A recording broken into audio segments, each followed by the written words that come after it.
Assalamualaikum, nama saya Aiman. Okey, kali ini kita nak mereview manga Boruto chapter 72. Chapter kali ini sungguh menakjubkan kerana ada banyak perkara lah yang terjadi, terutamanya berkenaan tentang Boruto, Momoshiki, Hinata dan tak lupa juga dengan pergerakan yang dilakukan oleh Code. Sebelum ni, chapter 71 kita kecewa jugalah yang kita tengok Code dikalahkan oleh Daimon, dan boleh kata chapter tu antara chapter yang teruk jugalah. Tapi chapter kali ini Masashi Kishimoto memberikan sesuatu yang cukup luar biasa dan dapat menghypekan baliklah para fans Boruto. Jadi saya pun tak sabar nak menceritakan dengan lebih mendalam apakah yang telah terjadi pada chapter kali ini. Jadi jom teruskan dengan manga Boruto chapter 72. Cover page untuk chapter kali ini telah menunjukkan gambar Otsutsuki Momoshiki. Dan latar belakang dekat cover page tu kita dapat lihatlah yang berwarna oranye. Jadi, judul untuk chapter kali ini telah berjudul Small and Useful. Tirai chapter kali ini telah dimulai dengan menunjukkan perbualan yang telah berlaku antara Kawaki dan Shikamaru. Kawaki berkata, "Shikamaru, kau tidak tahu apa-apa. Proses yang terjadi pada karma aku ini adalah terjadi dengan sendiri." Tapi Shikamaru tak percaya dengan Kawaki kerana dia merasakan yang semua ini adalah muslihat atau agenda dari Amado. Namun Kawaki langsung tidak bersetuju dengan Shikamaru dan dia juga menganggap seolah-olah Amado ini sudah tidak lagi wujud. Dan pada waktu itu juga Naruto pun dia datanglah dan melihat Kawaki yang terlihat sangat berbeza seperti biasa. Jadi Naruto pun berkatalah kepada Kawaki, "Hentikan Kawaki, jangan bercakap seperti itu." Setelah itu percakapan antara Kawaki dan Shikamaru terlihat semakin panas, di mana Kawaki telah menyindir Shikamaru dan berkata, "Hei Shikamaru, sepatutnya kau berasa senanglah setelah Amado tiba-tiba hilang." Lalu Shikamaru pun bengarlah dengan Kawaki dan dia mahu menunjukkan kemarahan dia kepada Kawaki. Namun nasiblah Naruto akhirnya telah menghentikan Shikamaru Kawaki dan berkata, "Hei Kawaki, berhenti main-main." Dan pada waktu itu juga ada seorang jenin telah muncul dan memberitahu Shikamaru bahawa ada panggilan telefon yang penting untuknya. Dan itu dari Amado. Lalu Shikamaru pun terkejutlah dan berkata, "Apa?" Kemudian panel beralih ke adegan Amado yang sedang bercakap di telefon dan terlihat juga ada Eda dan Daimon yang berada di belakang Amado sambil memakai baju sejuk. Kerana Amado, Eda dan Daimon masih berada di kawasan yang sejuk sebelum mereka tiba di desa Konoha. Dalam perbualan itu, Amado telah menceritakan segalanya yang telah terjadi. First, Amado kata yang Eda telah berpihak kepada desa Konoha kerana mereka sudah tidak lagi bersama dengan Code. Dan Amado berkata lagi yang mereka akan tiba ke desa Konoha mungkin dalam 3 atau 4 hari macam itulah. Shikamaru menjawab, "Apa yang kau maksudkan Amado? Apa yang kau lakukan? Tapi walau apapun, ini berita yang sangat baik." Shikamaru juga ada mention lah yang sebelum ni dia ada perasan yang Code mempunyai seorang lagi sekutu. Lalu Amado berkata, "Oh, itu Daimon." Shikamaru berkata, "Daimon?" Amado menjawab, "Ya betul, dia adalah adik kepada Eda. Jadi apabila Eda sudah berpihak kepada desa Konoha, sekaligus Daimon juga akan mengikut Eda." Namun Shikamaru tiba-tiba dia agak ragulah dan tak yakinlah dengan Eda dan Daimon. Sebab yes, Shikamaru yakinlah dengan Eda sebab dia dah pernah jumpa sebelum ni. Tapi dengan Daimon dia tak tahu pun asal-usul Daimon macam mana. Jadi dia agak ragu-ragulah dekat situ. Tapi Amado kata, "Jangan risau Shikamaru. Sekarang walaupun Code sudah melepaskan limiter kekuatannya, tapi kita lebih hebat kerana kita mempunyai kekuatan Eda dan Daimon." Dan Amado berkata lagi yang dia akan ceritakan dengan lebih detail tentang semua yang terjadi sebelum ni apabila dia sudah berada di desa Konoha. Shikamaru menjawab, "Baik Amado, jadi cepatlah pulang ke desa kerana ada banyak perkara yang aku nak tanya." Setelah meletakkan telefon, Eda berkata kepada Amado, "Amado, aku tidak kisah dengan apa perancangan kau. Tapi yang pentingnya kau kena buatkan aku suka dekat Kawaki, atau lebih mudahnya kau kena buatkan Kawaki lebih dekat dengan aku. Jika kau tak buat benda tu dekat aku akan pastikan yang kau akan terbunuh."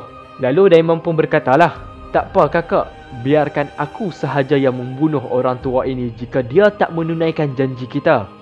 Lalu adegan telah berpindah kepada Boruto. Kita dapat lihatlah yang Boruto sedang bersiap-siap. Dia pakai baju, pakai seluar dan dia juga menggunakan pengikat kepala Uchiha Sasuke. Dan selepas dia dah bersiap, sebelum dia turun ke bawah, dia ada peganglah dada dia. Sebab mungkinlah dia ada terfikir tentang diri dia yang sudah menjadi sebahagian dari Otsutsuki. Lalu setelah itu dia telah turun ke bawah dan memakai kasut.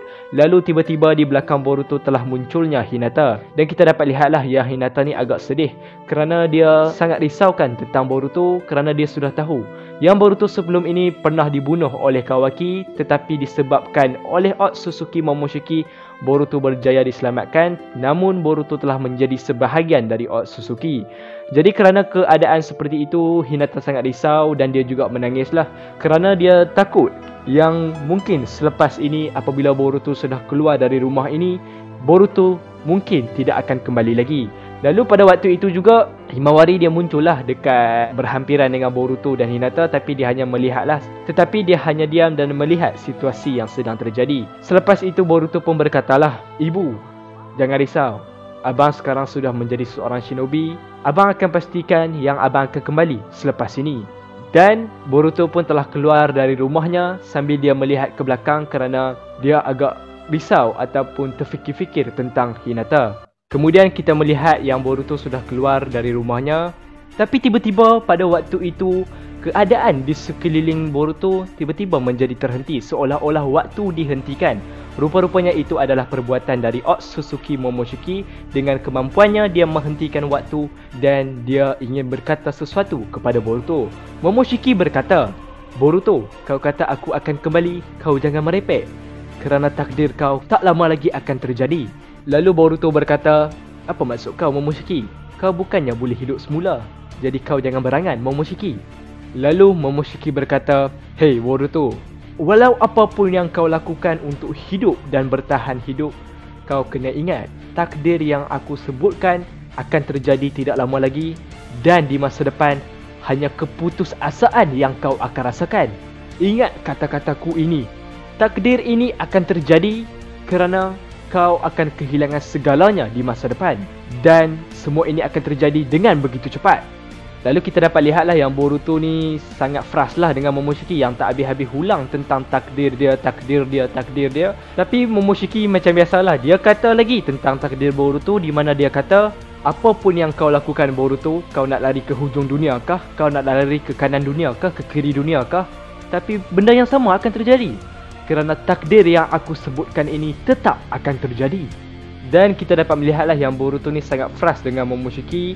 Dan pada akhirnya berkata lagi untuk kali yang terakhir, di mana Momoshiki berkata, "Katakan apa yang kau suka Boruto. Tapi ingat ini, takdir sudah diputuskan. Aku akan menantikannya. Uzumaki Boruto."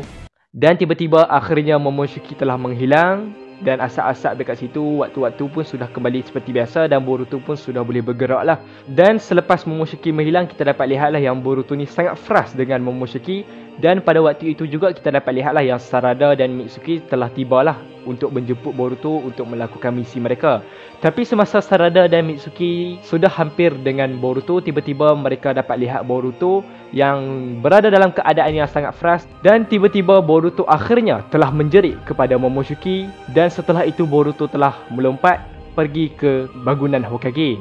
Jadi Sarada dan Mitsuki pun hairanlah apa yang telah terjadi kepada Boruto. Namun Mitsuki fahamlah yang situasi yang terjadi itu mungkin berkaitan dengan Otsutsuki Momoshiki.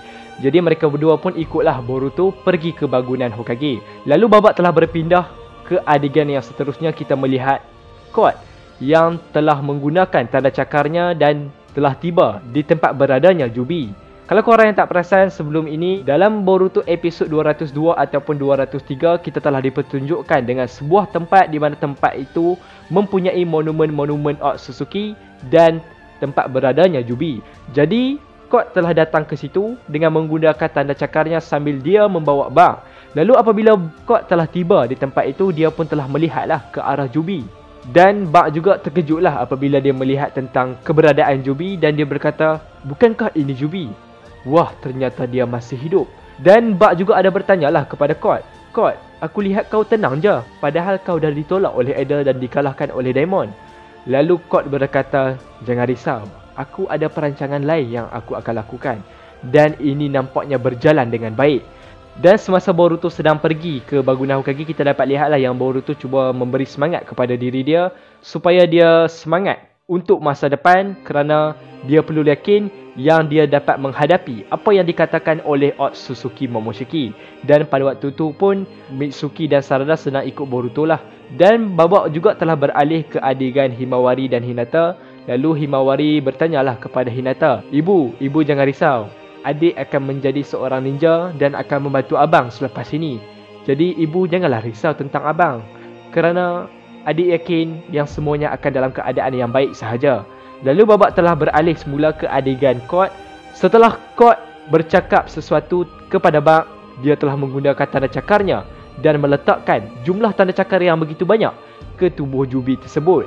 Setelah itu, tiba-tiba tubuh Jubi itu mengecut, seolah-olah tanda cakar yang diletakkan oleh Court itu sedang menyerap cakra dari Jubi. Jadi pada awalnya saya ingat yang Court ni nak gunalah kuasa dari Jubi ataupun cakra Jubi ataupun tenaga Jubi macam tu untuk diri dia.